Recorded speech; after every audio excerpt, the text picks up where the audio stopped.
We provide you the platform to turn your dreams into reality. Give wings to your aspirations with KR Mangalam University.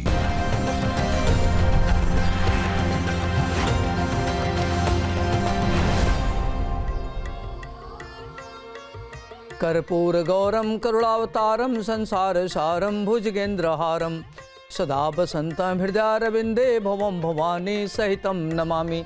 नमस्कार, मैं हूं ज्योतिषाचार्य doctor Arvind Tripathi. Luck गुरु में आपका स्वागत है। Luck यानी भाग्य। भाग्य सदा हमारे जीवन को प्रभावित करता है, कभी अनुकूल रूप में तो कभी प्रतिकूल रूप में, तो कभी चुनौतियों के रूप में। जब भाग्य हमारा साथ देता है तो हम कठिनाइयों में भी रास्ता निकाल लेते हैं। आखिर कैसे खुलेगा सौभाग्य का द्वार, कैसे जीवन सुख समृद्धि और खुशी के नित नए फूल खिलें, इस विशेष कार्यक्रम में ज्योतिष और वास्तु शास्त्र के दृष्टिकोण से मैं आपको बताऊंगा। मैं आपको बताऊंगा कि आपके ग्रहों का किस्मत कनेक्शन क्या है, रोजगार, व्यापार, परिवार, संबंध, स्वास्थ्य, यानी आपके जीवन के हर मोड़ पर आपको क्या करना चाहिए, क्या नहीं करना चाहिए, किन मंत्रों का जाप करें और किस देवता की पूजा करें, भाग्य लक्ष्मी को कैसे प्रसन्न करें और इसके लिए क्या उपाय करें, इसके बारे में आपको विस्तार से बताऊंगा। अब हम बात करेंगे वृष राशि का चंद्रमा लग्न से लेकर के अगर 12 भाव में हो तो इसका क्या प्रभाव पड़ेगा। चंद्रमा की अपनी राशि होती है कर्क राशि। कर्क राशि में चंद्रमा स्वगृही का होता है। वृष राशि में चंद्रमा उच्च का होता है और वहीं वृश्चिक राशि में चंद्रमा नीच का होता है। चंद्रमा मन का कारक है। चंद्रमा मनसो जायते। चंद्रमा व्यक्ति के प्रगति करने में उसकी बहुत अहम भूमिका होती है। कहते हैं कि अगर आपकी थॉट प्रोसेस अच्छा है, आपके सोचने की क्षमता अच्छी है, पॉजिटिव सोचते हैं तो आप बहुत अच्छा कर सकते हैं। सोच ही आपको महान बनाता है, सोच ही आपको खराब बनाता है।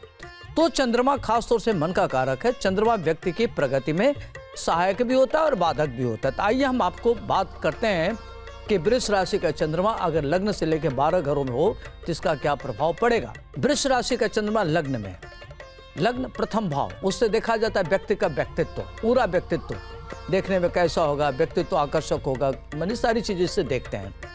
तो अगर वृष राशि का चंद्रमा लग्न में होने से, चूंकि शुक्र का घर है, शुक्र सौंदर्य का कारक है और चंद्रमा भी सुंदरता का कारक है, तो ऐसे जातक देखने में बड़े सुंदर होते हैं, बहुत ही शीलवान होते हैं और बहुत ही सुंदर, स्पष्टवादी, लोकप्रिय, ख्यातिलब्ध, सुंदर विचारधारा से युक्त, बहुत ज़्यादा महत्वाकांक्षी, अपने विजन को इम्प्लीमेंट करने वाला, दूरदर्शिता इनके अंदर कूट कूट के भरी होती है, कूटनीतिज्ञ होते हैं, राजनीतिज्ञ होते हैं और किसी भी परिस्थिति में अपने को ढाल लेते हैं। सुख के संसाधनों से युक्त होते हैं। पढ़ाई लिखाई करियर इनका काफ़ी ज़बरदस्त होता है। जो इनका बाह्य व्यक्तित्व होता है उनका आंतरिक व्यक्तित्व होता है। देखने में सहज होते हैं, उतनी जटिल होते हैं। देखने में उदार होते हैं, उतनी कठोर होते हैं। टीट फॉर टैट, जिस तरीके से जो व्यवहार करेगा उसके साथ उसी तरह का व्यवहार करने वाले होते हैं। वृष राशि का चंद्रमा व्यक्ति को राजनीति में महत्वपूर्ण पद दिलाता है, ख्यातिलब्ध बनाता है, सुख के संसाधनों से युक्त बनाता है। व्यक्ति के अंदर चतुष्पद वाहन, माता का सुख, पिता का सुख, पत्नी का सुख और उसको चतुष्पद वाहन, हर तरह का सुख उसको मिलता है। तो वृष राशि का चंद्रमा लग्न में होना जातक को सभी प्रकार के सुख को देने वाला होता है। जातक आध्यात्मिक भी होता है, अध्यात्म में भी उसकी रुचि होती है, ईश्वरवादी भी होता है और समाज में उसका बहुत बड़ा योगदान होता है। ऐसे लोगों को मंत्रिमंडल में बड़े पद पर जाते हुए देखा गया है। अब आइए हम बात करते हैं वृष राशि का चंद्रमा अगर द्वितीय भाव में हो तो क्या होगा। द्वितीय भाव शुक्र का घर होता है। शुक्र द्वितीय भाव एक तरीके से देखा जाए तो उससे देखते हैं कुटुंब, नेत्र, वाणी, एक्स्ट्रा करिकुलर। शुक्र अगर द्वितीय भाव में बैठ जाए, वृष राशि हो, तो ऐसे लोग बहुआयामी व्यक्तित्व के व्यक्ति होते हैं, एक्स्ट्रा ऑर्डिनरी होते हैं, उनके अंदर एक्स्ट्रा करिकुलर होता है। इस तरह के लोग साहित्य सृजन करने में दक्ष होते हैं, बड़ी बड़ी पुस्तकें लिखते हैं, बड़ी बड़ी किताबें लिखते हैं, ग्रंथ लिखते हैं और थॉट प्रोसेस इनका बहुत अच्छा होता है। बड़े महत्वाकांक्षी होते हैं, बड़े मृदुभाषी होते हैं, लक्ष्यदार बात कहने इनको आता है। इनकी नेत्र बड़ा सुंदर होता है, देखने में काफ़ी आकर्षक, प्रभावशाली होते हैं।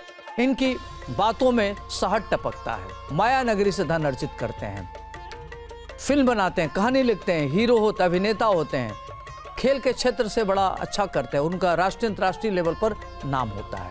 तो देखा जाए तो इस तरह के लोग काफी महान उन्नत करने वाले होते हैं। अब आइए हम बात करते हैं वृष राशि का चंद्रमा अगर तीसरे भाव में होगा तो क्या होगा। वृष शुक्र का घर हो गया, तीसरा भाव पराक्रम का घर हो गया, सहज भाव परिवार भाई। तो इस तरह के लोगों को देखा गया कि शुक्र के नाते और चंद्रमा के होने के नाते लोग परम आलसी होते हैं, ग्रेट आलसी होते हैं, आलसियों में श्रेष्ठ होते हैं। कोई चीज कैसे टाला जाए इनको बड़ा बखूबी आता है। हर प्रकार के सुख संसाधनों से परिपूर्ण होते हैं। इनका जन्म ही किसी बड़े घर में हो जाता है। इनको कार्य करने से परहेज होता है, मेहनत करने से परहेज करते हैं। ये नहीं चाहते कि मेहनत करें, चाहते हैं कि सब कुछ इनको मिले, लेकिन ये मेहनत नहीं करना चाहते। चंद्रमा द्वितीय भाव में होने के नाते व्यक्ति का अपने भाई का सुख मिलता है, बहन का सुख मिलता है, माता का सुख मिलता है, श्रेष्ठ घर में पैदा होते हैं, अति भाग्यशाली होते हैं और धन धान से परिपूर्ण होते हैं, नौकर का सुख मिलता है। पढ़ाई लिखाई में इनका मन नहीं लगता, लेकिन भाग्य से उच्च शिक्षा ग्रहण करने में सफल होते हैं। इस तरह के लोगों को चिकित्सक होते हुए देखा गया है, साहित्यकार होते देखा गया है, खिलाड़ी होते हुए देखा गया है और चिकित्सक होते हुए देखा गया है। और ये लोग बड़े लेवल का कार्य करते हैं, लेकिन आलसी बड़े होते हैं ये। अब आइए हम बात करते हैं चतुर्थ भाव में वृष राशि का चंद्रमा हो तो क्या होगा। वृष राशि पर चंद्रमा उच्च का राशि कहलाता है और चौथा भाव माता का घर है, नौकर का घर है, भूमि का घर है, व्यापार का घर है। तो अगर चंद्रमा उच्च का है, वृष राशि का वहाँ है, तो ऐसे लोग परम मातृ भक्त होते हैं।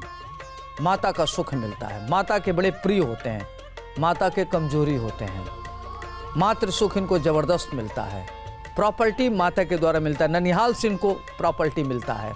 नाना के प्रिय, मामा के प्रिय, नौकर चाकर से युक्त होते हैं, वाहन सुख मिलता है। जीवन इनका काफी, चंद्रमा अगर उच्च का चतुर्थ भाव में हो तो व्यक्ति को संपूर्ण प्रकार का सुख समृद्धि ऐश्वर्य भोग विलास समस्त प्रकार के सुख को देने वाला होता है।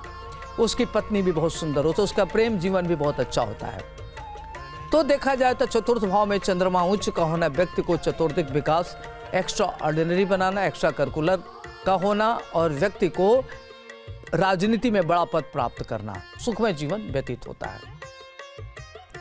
अगर इनसे कोई राय ले तो बहुत अच्छे मंत्रणा देने वाले होते हैं, पॉजिटिव मंत्रणा देते, किसी को धोखा नहीं देते, किसी को चीट नहीं कर सकते, भले लोग इनको चीट कर दें, और ये किसी की परवाह नहीं करते, अपने जीवन में बड़ा मस्त और बिंदास जीवन जीते हैं ये। अब आइए हम बात करते हैं वृष राशि का चंद्रमा अगर पंचम भाव में हो तो। पंचम भाव विद्या का घर है, बुद्धि का घर है, संतान का घर है, एक्स्ट्रा ऑर्डिनरी लोग होते हैं। अगर चंद्रमा वृष राशि का हो उच्च राशि का पंचम में, तो इस तरह के लोग एक्स्ट्रा ऑर्डिनरी विचारधारक होते हैं, प्रतिभा संपन्न होते हैं और काफ़ी बुद्धिमान होते हैं।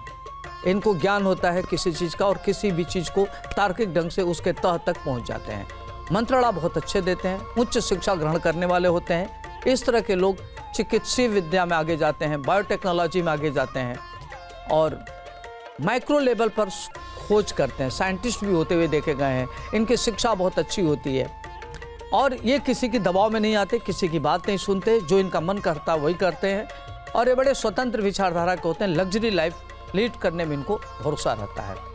महिला मित्र इनकी काफ़ी सहयोगी होती हैं। अब आइए हम बात करते हैं वृष राशि का चंद्रमा अगर छठे भाव में हो तो क्या होगा। छठा भाव वृष राशि और चंद्रमा का होना, वृष राशि शुक्र का घर, शुक्र सुभग्रह होता है। ऐसे लोग रोग और शत्रु से घिरे हुए होते हैं। इनको अगर ये बड़े लेवल पर कोई काम करते हैं, पैतृक संपत्ति को अगर व्यापार में ले जाते हैं तो इनको दिवालिया होते हुए देखा गया, इनका पैसे डूब जाते हैं। विदेश में अगर ये पैसा लगाते हैं तो देखा गया कि इनका पैसा डूब गया, लोग इनको धोखा दे दिए, चीट कर लिए। तो इस तरह के लोग इनके साथ विश्वासघात करते हैं।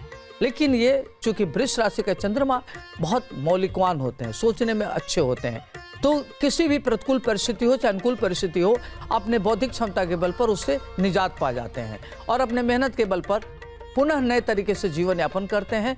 और चाहे संकट हो या सुख हो या दुख हो, ये पुनः एक अपनी नई इतिहास बनाने में सफल होते हैं। अब आइए हम बात करते हैं वृष राशि का चंद्रमा अगर सातवें में हो तो क्या होगा। वृष राशि शुक्र का घर, चंद्रमा शुक्र का घर सातवें भाव में, तो सातवां भाव महिला का कारक हो गया, सुख का कारक हो गया। तो देखा जाए तो ऐसे लोगों की अगर वो पुरुष की कुंडली है तो उसकी पत्नी एक्सट्रीमली ब्यूटीफुल होगी। चंद्रमा भी है, सुंदर, सुशील, विनम्र, विदुषी, इंटेलिजेंट, सरकारी उच्च पद पर आसीन रहने वाली, चिकित्सा के क्षेत्र में रहने वाली, तो इस तरीके से उनकी पत्नी काफ़ी अच्छी होती है। अगर वही पत्नी किसी महिला की कुंडली है तो उसका पति सुंदर होगा, काफ़ी बुद्धिमान होगा, बहुत बड़ा इंडस्ट्रिस्ट होगा, कैपिटलिस्ट होगा, और शुक्र का घर होने के नाते लोगों का जीवन काफ़ी सुख समृद्धि, ऐश्वर्य, भोग विलास से युक्त इनका जीवन व्यतीत होता है। और ये बड़े कल्पना लोक में विचरण करने वाले होते हैं, कल्पनाओं को मूर्त रूप देने वाले होते हैं, इमेजिनेशन को रियलिटी में बदल देते हैं, और बड़े दूरदर्शी होते हैं, विजनरी होते हैं। तो इनका जीवन देखा जाए तो काफ़ी शानदार होता है। अब आइए हम बात करते हैं, अगर अष्टम भाव में वृष राशि का चंद्रमा हो तो क्या होगा। 8वां भाव वृष राशि का चंद्रमा, तो ऐसे लोग बड़े कल्पना लोक में विचरण करने वाले, किताब लिखने वाले, काल्पनिक सोच रखने वाले और अपनी इमेजिनेशन को रियलिटी में बदलने वाले होते हैं। और इनके फिल्म बनाते हैं, कहानी लिखते हैं, बड़े अच्छे लेखक होते हैं, बहुत अच्छे साहित्यकार होते हैं, अपने रिश्तों को ठीक से निभाते हैं, किसी के साथ कोई धोखाधड़ी इनको करने नहीं आता। लोग इनको धोखा दे सकते हैं लेकिन ये लोगों को धोखा नहीं देते। लोगों में बड़े लोकप्रिय होते हैं अपने कर्म के द्वारा, सोच के द्वारा। इनकी वाणी बहुत मृदुभाषी होती है, ओरेटर अच्छे होते हैं, डिबेटर अच्छे होते हैं, लेखन क्षमता इनकी बहुत अच्छी होती है, साहित्य सृजन करते हैं, अकल्ट साइंस में इनकी रुचि होती है, किसी भी चीज़ को जानने की क्षमता इनके अंदर अद्भुत होती है, और पत्नी का सुख, बच्चों का सुख इनको मिलते हुए देखा गया। अष्टम में चंद्रमा का होना अष्टमेश दोष नहीं लगता। केवल इनको प्रॉब्लम ये होती है कि जैसे मौसम चेंज हुआ, सर्दी हो गया, जुकाम हो गया, एलर्जी हो गई, इचिंग हो गई, स्किन प्रॉब्लम हो जाती है इनको, इस तरह की प्रॉब्लम इनको रहती है। अब आइए हम बात करते हैं वृष राशि का चंद्रमा अगर 9 भाव में हो तो क्या होगा। वृष राशि का चंद्रमा 9 भाव में, 9 भाव भाग्य का भाव होता है, तो शुक्र के नाते ऐसे लोगों का भाग्योदय 36वें वर्ष में होता है। लेकिन चंद्रमा क्या करता है कि भाग्योदय करने में थोड़ा जल्दी करता है, तो वो 26 से 25 से 26 के बीच में भाग्योदय करा देता है। ऐसे लोग चिकित्सा के क्षेत्र में जाते हैं, वैज्ञानिक बनते हैं, बड़े लेवल का खोज करते हैं, अध्यात्म इनकी गहरी रुचि होती है, ये प्रवचन करते हैं, साधु बन जाते हैं, संत होते हैं, अपने वाणी के द्वारा लोगों को प्रभावित करते हैं, बहुत अच्छे प्रवचनकर्ता होते हैं। ये लोग, इन लोगों को मंडलाधीश होते हुए देखा गया है, मंडलाधिकारी होते हैं, राजनीति में बड़ा पद प्राप्त करते हैं, मंत्री बनते हैं, गवर्नर बनते हैं, और ऐसे लोगों को प्रेसिडेंट इत्यादि बनते हुए देखा गया है। किताबें बहुत अच्छी लिखते हैं, इनको इंट्यूशन बहुत अच्छा होता है, अध्यात्म इनकी गहरी रुचि होती है, और किसी पर ये ब्लाइंड ट्रस्ट करते हैं। धोखा खाने की प्रवृत्ति है, धोखा देने की प्रवृत्ति इनकी नहीं है, और अति भाग्यशाली होते हैं ये। सुख समृद्धि से जीवन इनका काफ़ी अच्छा होता है, सुख समृद्धि से युक्त होता है, ऐश्वर्य इनके जीवन में काफ़ी जबरदस्त देखने को मिलता है। अगर वृष राशि का चंद्रमा 10वें भाव में हो तो क्या होगा। 10वां भाव कर्म का भाव है, आपका कर्म क्षेत्र है, जनता का घर है, तो शुक्र का 10वें में होना आदमी बड़ा लोकप्रिय होता है, ख्यातिलब्ध होता है, राजनीति में उच्च पद प्राप्त करता है, संवैधानिक बड़े पदों पर रहता है, और किताबें लिखता है, पुस्तक लिखता है, पिता का बड़ा प्रिय होता है, लेकिन पिता से उसको वैचारिक मतभेद होती है, माता उसकी थोड़ी बीमार रहने वाली होती है, पत्नी भी बीमार रहने वाली होती है। ऐसे लोग पढ़ाई लिखाई करियर इनका काफ़ी अच्छा होता है, संतानें बहुत अच्छा करती हैं, संतान इनके काफ़ी अच्छे होते हैं, ये ख्यातिलब्ध होते हैं, प्रतिष्ठित होते हैं, समाज में इनका बड़ा अहम रोल होता है। अगर ये बहुत गरीब घर में भी पैदा हो तो अपना बढ़िया लाइफ लीड करते हैं, लग्जरी जीवन जीने में जीते हैं ये। शादी के बाद इनका भाग्योदय होते हुए देखा गया है। अगर वहीं वृष राशि का चंद्रमा अगर एकादश भाव में हो तो व्यक्ति महाधनी होता है, और धन के लिए काफ़ी धनवान होता है, उसके पास लैंड लिक्विड दोनों बड़े लेवल पर होता है, माता के द्वारा उसको धन लाभ होता है, ननिहाल से उसको धन मिलता है, ससुराल से भी उसको धन लाभ होता है, उसकी पत्नी काफ़ी सुंदर होती है, विदुषी होती है, संतानें उसकी बहुत अच्छी होती है। ऐसे लोग बड़े लोकप्रिय होते हैं, और जनता में बड़े ख्यातिलब्ध होते हैं, समाज में बड़े ख्यातिलब्ध होते हैं, जहाँ भी कार्य करते हैं, चाहे वो व्यापार करें, नौकरी करें या समाज सेवा में हो, तो उनको समाज में उनकी बड़ी अच्छी भूमिका होती है, बड़े लोकप्रिय होते हैं, ख्यातिलब्ध होते हैं, और लोग इनको बहुत प्यार करते हैं, महिलाओं के भी बड़े प्रिय होते हैं। वहीं वृष राशि का चंद्रमा अगर द्वादश भाव में हो तो व्यक्ति देश विदेश की यात्रा करने वाला होता है, बहुत ही खर्चीला होता है, महिलाओं का अति प्रिय होता है, महिलाओं के द्वारा आगे बढ़ता है, उसके जीवन को आगे बढ़ाने में किसी श्रेष्ठ महिला का बहुत बड़ा योगदान होता है।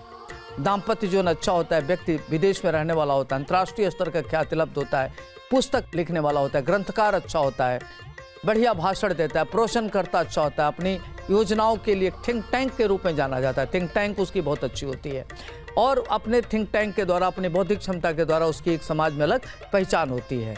और अपने इंटेलेक्चुअल क्षमता से धन अर्जित करता है, लेकिन धन उसका बहुत ज़्यादा खर्च होता है। आय से ज़्यादा व्यय होने से उसका मन उद्विग्न होता है, चिंतित रहता है। उसको पेट की समस्या होती है, ओवर ईटिंग की समस्या होती है, नेत्र की समस्या होती है। देखा गया कि ऐसे लोग बहुत ज़्यादा किसी ब्लाइंड ट्रस्ट करते हैं तो उनके साथ धोखाधड़ी बहुत ज़्यादा होता है। तो खास तौर से ऐसे लोगों को सचेत रहना चाहिए। तो वृष राशि का चंद्रमा लग्न से लेकर 12वें घर में इसका क्या प्रभाव पड़ेगा मैंने आपको विस्तार से बताया। अगर आपको चंद्रमा के नाते एकाग्रता का भाव है, आपकी सोच ठीक नहीं है, निगेटिव थॉट में जा रहे हैं, आपको माता से या पत्नी से कष्ट है, आपकी बात कोई समझता नहीं है, तो आप क्या करें, भगवान शिव की आराधना करिए, ओम नमः शिवाय मंत्र का जप करिए, ओम सोम सोमाय नमः इस मंत्र का जप करिए। भगवान शिव को सोमवार के दिन बेलपत्र, दूध और गंगा जल मिला करके जलाभिषेक करिए। माता की बात को सुने, माता का सम्मान करें, पत्नी से वाद विवाद न करें। अगर आपकी छोटी या बड़ी बहन है तो उसका सम्मान करिए, महिला का सम्मान करिए, किसी का अनादर मत करिए। तो ये छोटे छोटे उपाय करके, और आपको तनाव लगता है तो आप मोती धारण कर सकते हैं, तो आपके लिए ठीक रहेगा। तो इस तरीके से आप छोटे छोटे उपाय करके अपने जीवन को शानदार कर सकते हैं। आज के लिए इतना ही, मुझे दीजिए इजाज़त। आपका दिन शुभ हो, मंगलमय हो। नमस्कार।